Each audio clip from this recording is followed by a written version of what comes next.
And then when I got done with the shift, I literally powered down the transmitter. We weren't on 24/7. It like at 10 o'clock, it's like we can't be paying for those 75 watts.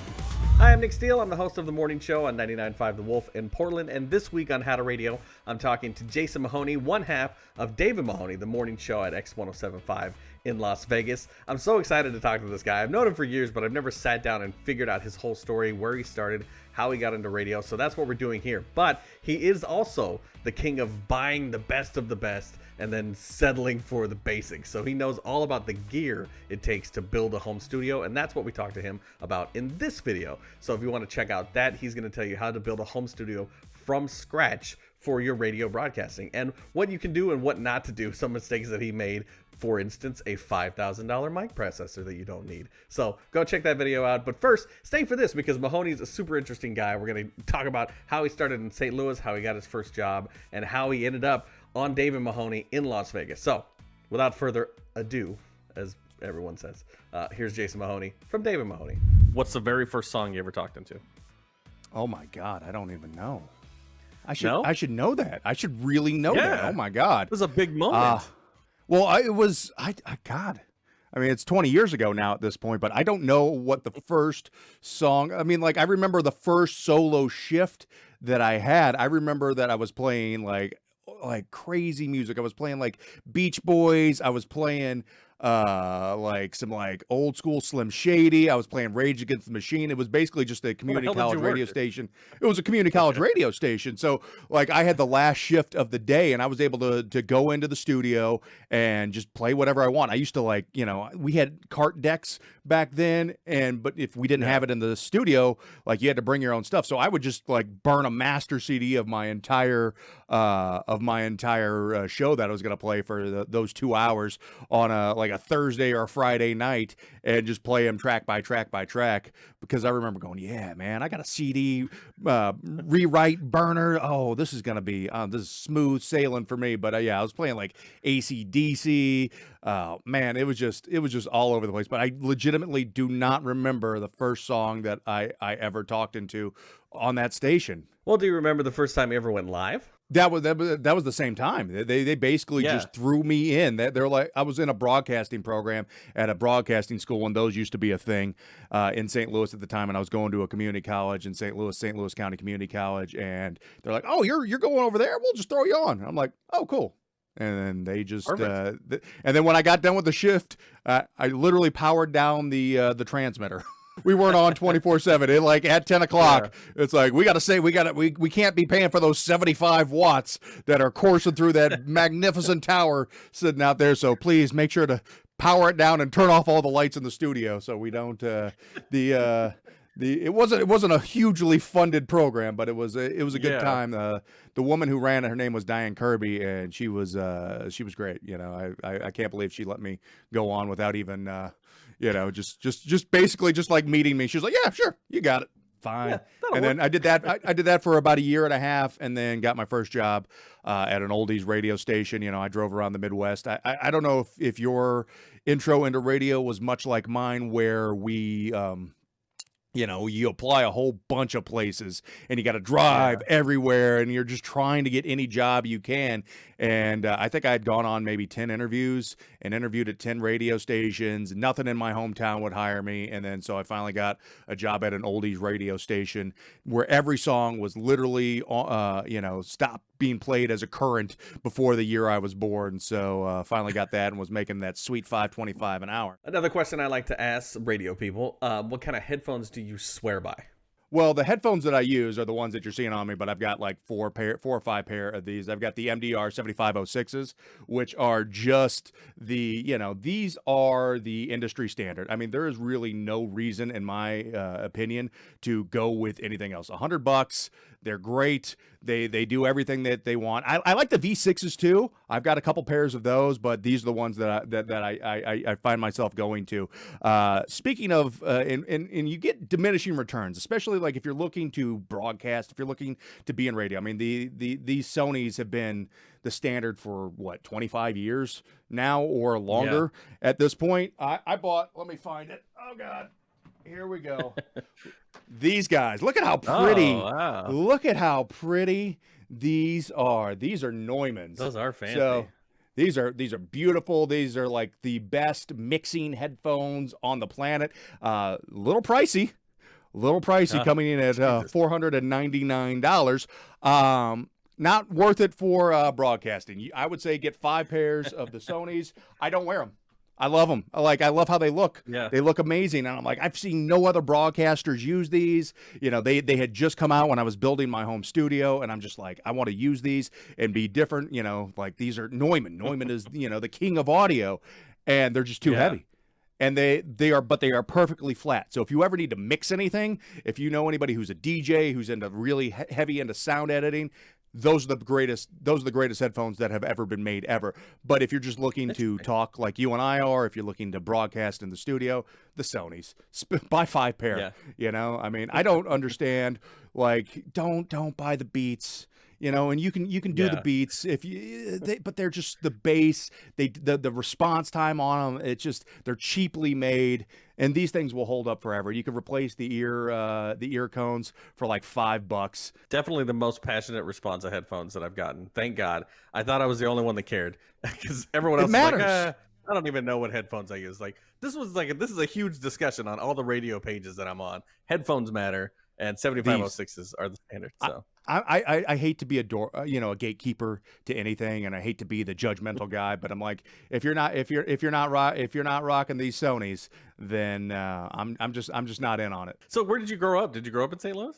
St. Louis, yeah. Grew up in St. Louis. Grew up listening to 105.7 The Point. That's the station I just wanted to work at. Like I loved The Point. You know, the alternative music. Being in that town. I mean, it's still one of the biggest alternative radio stations in the country. I mean, it rules that city, and it just made me want to work there. I would take my resume and tape and drop it off like once a week down there to try to get the attention of anybody. Like started with the PD, that didn't work. Moved on to the jocks. They would just say like, oh, all right, cool, whatever, kid. And then like went to the promotions team. Could not get my foot in the door whatsoever down there.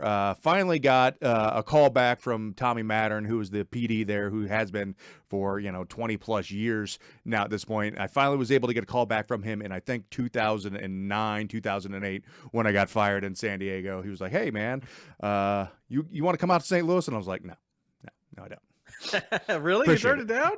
You're like 8 years too late, man.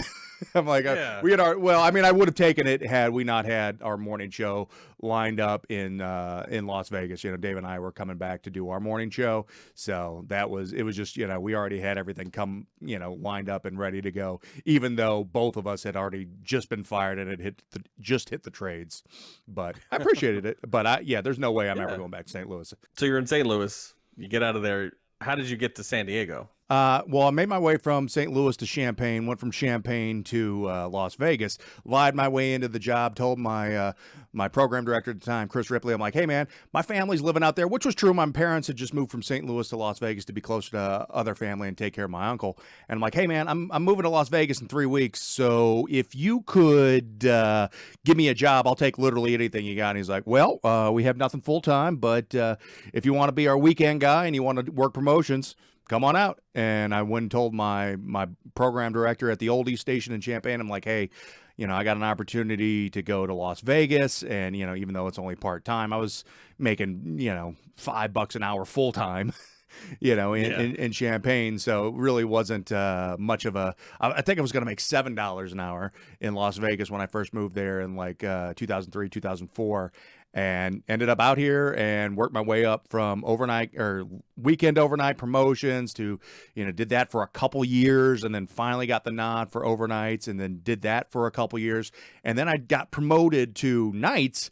But at the same time, I literally got offered mornings like in San Diego 3 weeks later, which, Wow. You hear like, I had just signed a new contract, had done all that, and they offered me a job in San Diego, and it was for about 4 times what I was making at the radio station at the time. I think I had just gotten like $25,000 or up to $27,000 a year at the radio station, and San Diego came and they offered me $100,000. I'm like, oh yeah. And I'm like 24 years old. Same, right? Yeah, but then that's what they nobody knew about cost of living and taxes and things of that nature. Yeah, so then made that move, and like I went from paying like $400 a month in rent to paying $1,800 a month in rent, and my car insurance tripled, and literally I thought I was like, oh man, I'm gonna be rich. I'm making $100,000. I'm not even 25 years old yet. This is gonna be amazing. And no, I left San Diego after 1 year. I was downsized because this was the beginning of the 2007, 2008 recession, which went real well. So I left there in more debt than I got there with somehow, and then came back to Las Vegas, and that's when Dave and I started the morning show at X107.5. So did you know Dave before that? Dave came to the radio station about a year after I got to the radio station in Las Vegas at X107.5. He came in he was supposed to be the Howard Stern replacement. He was going to move into mornings, but we had a contingency plan when all that had played out. But then CBS, or actually I believe it was Infinity Broadcasting at the time, said no. Well, here's what we're going to do. Sorry guys, I know you had a plan going, but we're going to put Adam Carolla in mornings, and Carolla did fine for us. But so they moved Dave. He had basically a morning show at the time. It was him and 2 other guys, and they put them in the afternoons. So Dave was in the afternoons. We had our friend McCabe, who was known as Hambone back in the day. He was at AMP in L.A. for many years. Now he's back over at K-Rock. He was the night guy, and I was the overnight guy. And we were all just like super close best friends. We're all pretty much the same age, early 20s, and just loving radio. And so that's how Dave and I had become friends. And so he had bad partners, and I had bad partners. And we were like, yeah, we're sick of bad partners. Why don't we do a show together? And then that's how we came about back at X107.5. But what most people don't know is like this is during the height of the recession, or the beginning part, in which everything had just fallen off a cliff. So many people in radio had gotten laid off and fired. And they did not have a salary for both of us. They had one salary for a morning show jock. And we said, well, okay, well, we believe in what we're going to do, so we are going to actually split that single salary between the 2 of us. And it was just us. We didn't have a phone screener. We didn't have a producer. It was me and him doing everything. We didn't have 2 salaries. We had one salary that we thought that we knew our friendship was good, and we thought we had some chemistry, and we just wanted to continue to work. And so we split that for about a year and a half, 2 years. And then finally the show, became number 1 with Men 1834. And then we became number 1 with Men 1849, had kind of knocked off the old guard on the men's side of things here in Las Vegas.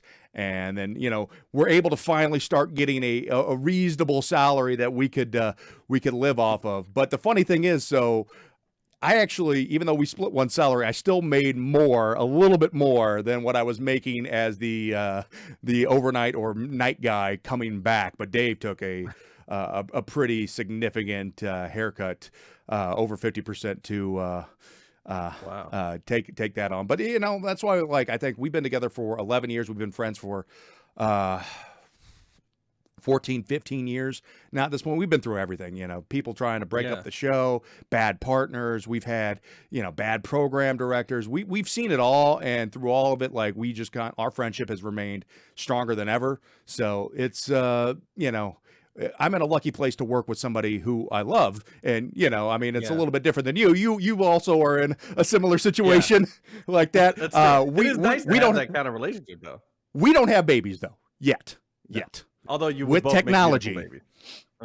with technology. But yeah, it's like, I mean, there's these forced marriages, what they call them, and sometimes they work, a lot of times they don't work. If you have real chemistry with your morning show partner, I feel like you don't need to be the funniest, you don't need to be the smartest, you don't need to be the most creative. That chemistry can really bond you to an audience, and I feel like that, in my opinion, has been the success that we've had for all of these years. Yeah, you guys have had some ups and downs. I know that you guys, I was in Vegas when you guys were just starting in Vegas, and then you guys went to Houston. So what happened with Houston, and what's been the ride since then? Well, Houston was so we had a general manager, and in anybody's radio career, you'll run into general managers. It's not that he didn't like us; he just wasn't a very good general manager. And I know a lot of people don't like to say things like that because it's uncouth, or we're trying to play the game. He just wasn't. He had lost a couple big time contracts in our building over the years, and had really blown a lot of things. He was a fine sales manager, but when it came to programming, he just didn't have he didn't have an ear for it, and didn't think it mattered. And turns out it did. So we said, hey, he wanted us to take a pay cut when we were, the number one men's show in the city, and we were doing great, and we were the third highest paid show in the building. So it's not like we are this massively top heavy morning show. So we're like, Jerry, no, like, dude, we're not going to take a pay cut to continue to work here. Give us the same deal. It'll be fine. Nope. You guys, we're changing everything. We're changing your bonus schedule. We're gonna change you from men 1849 to adults 2554. We're like, no, you're not.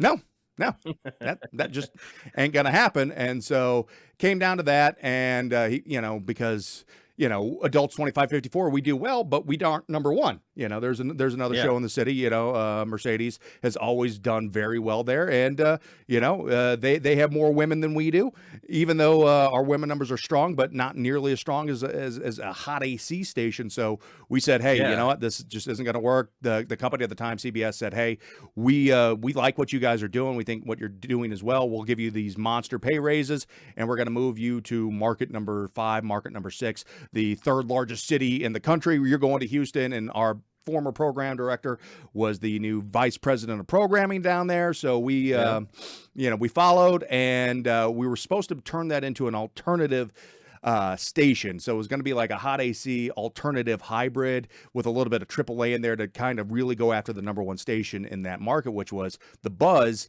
And that did not happen. So we quickly realized after about 3 months there that this was not for us. And but we are ones who will work out a contract. And luckily, they ended that contract before our contract was up, and then literally fired by CBS and hired by CBS in under 24 hours. So I had a flight back to Las Vegas, met with management, and they were like, "Yep, we'd love to have you guys back." And we were like, we would love to be back. We would have really preferred to have never left. Houston's fine city, great food, really great food down there. But Las Vegas has been home for our show, and the people of Las Vegas accepted us back. I mean, I think we went from number one men, and they went down to, I think after we left, to like 17th or 18th place with men. And when we came back, within 3 months, we were already top 3. Within 6 months, we were already back to number 1 with men in Las Vegas. So, like, the city opened their arms back up to us, accepted us again. They're like, hey, don't do this, don't do that, don't do this again. But we love you. And so ever since then, we've started to syndicate out of Las Vegas.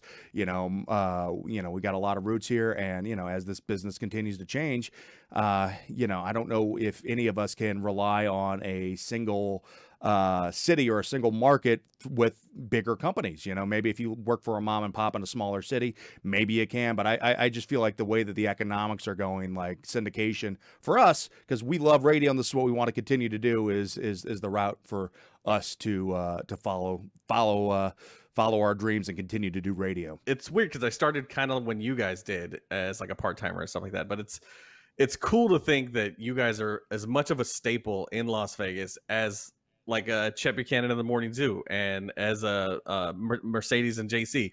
Like, you guys are just as big as all the other names there, and it's just so, I don't know, it feels weird to me because I feel like I knew you guys when you guys started. So it's just, Oh, how and does that feel to they you? didn't Is care. that weird? They didn't care about us. You know, they were like we were two young guys who were splitting a salary on the station that they're probably going to flip anyway.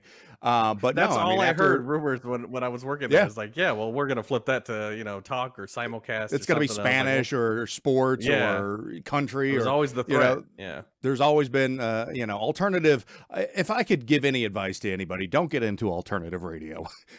Get into country, get into hot AC, get into top 40. Alternative is I feel like the fans are so passionate. I love it to death, but like when it comes to career opportunities, they are much slimmer than any of those other formats that I previously listed. But we found a niche, and it's what we grew up loving. It's what we still currently love.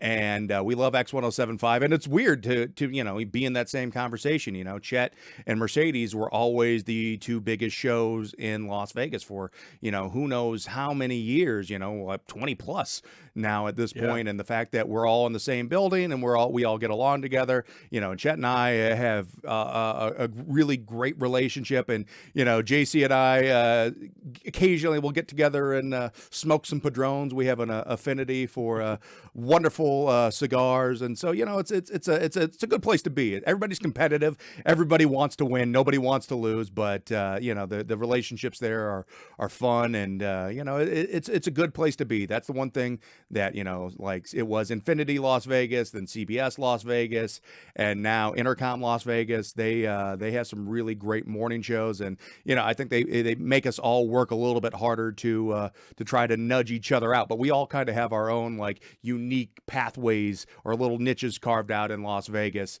and it's been great, and it's a blessing to be in a city for as long as we have. Even though we've moved twice, or I've moved twice, and Dave's been fired twice.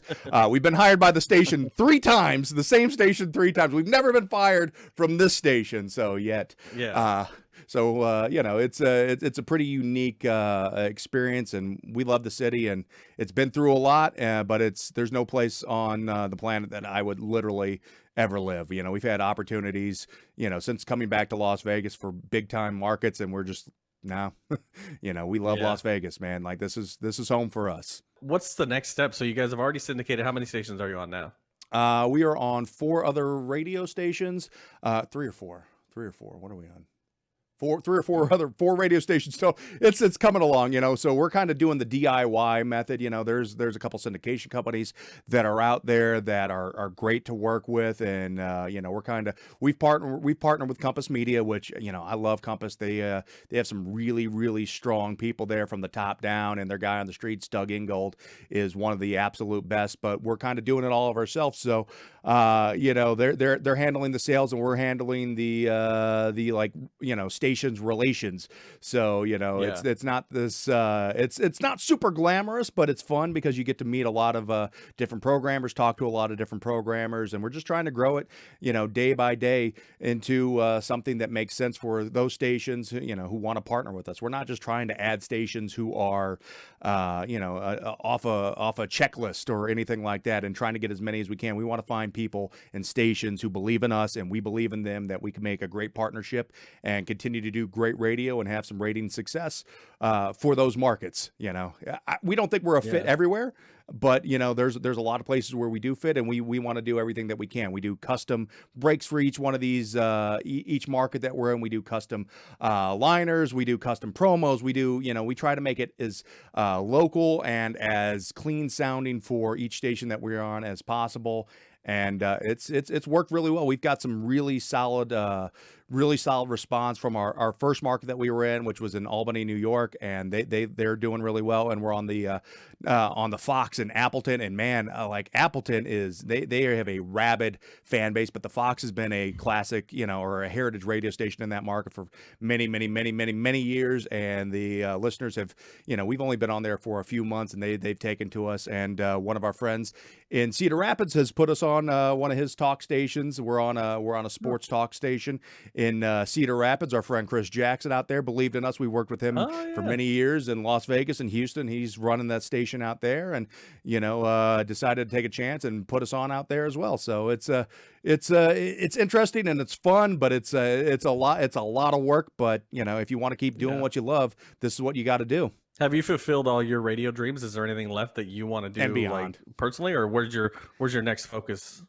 on? I mean, I feel like the only other thing where it used to be a dream, but it isn't any longer, was to be on K-Rock. If you were in the alternative format, you wanted to be on K-Rock LA. And one of my best friends in Casey McCabe, he's lived that dream, and he's back on there now doing fill-in and nights and stuff like that. And it's I don't know if I don't think that's my dream anymore. My dream is to be out of Las Vegas, because as we know, we talked about San Diego, very expensive. LA, also very expensive. Las Vegas, pretty reasonable to live in. So you don't have to make $2 million a year to live in a house. So I never thought I would have a syndicated radio morning show. I thought we were just going to be a morning show, two friends doing what we love, making each other laugh every single day. So I've kind of already exceeded my where I thought I would be. But the only other little snippet would be that K-Rock. But I don't, it's a great station still on its heritage. But it's leaving Las Vegas. I don't think is in. I don't think that's in my future. Yeah. Well, the thing is you've taken the K-Rock or the X107 to K-Rock status in Las Vegas, and that I feel like is more of a reward than it would be to get on a heritage station like K-Rock. I mean, when you have 15 years at a single station under your belt, that is, anybody who's been in this industry knows that is an accomplishment. Even if that 15 years has been split up a couple times, but the 15 years total is a lot. Having the people that you grew up with, in the radio station as well, the listeners who you basically grew up with. I have people who will reach out and their kids are listening to me now, who are 15 years old, and they were 15 years old when they were 15 or 18 when they were listening for the first time. So you're like, oh my God, how is that possible? But it's something that's you can only achieve by being in a market you love for a long period of time. And the thing that you hate when you start it into a new market, you're like, oh God, I'm never gonna be able to beat these guys. It's I'm never gonna be able to beat Cheddar. I'm never gonna be able to beat Mercedes. They've been here too long. There is something to be said about longevity. If you are in a market for a long time and you become a part of somebody's routine, that is hard. That is really hard to beat. And there's something absolutely true about that, And living in a world-class city like Las Vegas, it's we really have everything that we could ever possibly want here in this city, and it's all 24/7. All right. So for the people that are watching that are just getting into radio, we'll end it on this note. What advice do you have for people that are just starting out in radio? And, the industry now has just been downsized again. This is another 2008 recession. So what can they do to make a difference? Be as valuable as you can. Be the go-to guy, if you can make yourself a jack of all trades, if you could do everything, that certainly helps. But the other, I would say, it's one of the simplest things that I can say that most people, I don't know if they'll tell you this, be likable. Because guess what? Yeah. If people like you, when it comes down to X or Y on a spreadsheet and they're looking at that, they're pretty similar as far as what they can do as far as their technical abilities or their performance, but I like them more. The chances are they're going to save you the person they like versus the person they don't like. So figure out, do as much as you can, work as hard as you can, and be likable, because that will get you so far. All right, Jason Mahoney, you can listen to X107.5 in Las Vegas. You guys have a podcast, I'm assuming, on the website, X107.5.com. DavidMahoney.com, TaekwonBro.com, SuperDiscoDrinking.com. We have a problem. We buy a bunch of dumb URLs. And we own Taekwon Bro. So it's like Taekwondo, but for bros. Yeah. We haven't done anything with it, so it just redirects to DaveMahoney.com, which you can see. We stream every day and all that fun stuff. So it's good times. And you got to check out their stream. Their stream is amazing. If you're looking to get into video, you can watch what they do.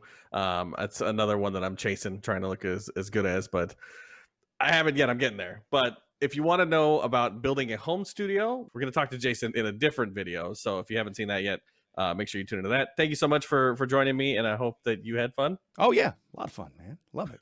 Love talking to radio guys.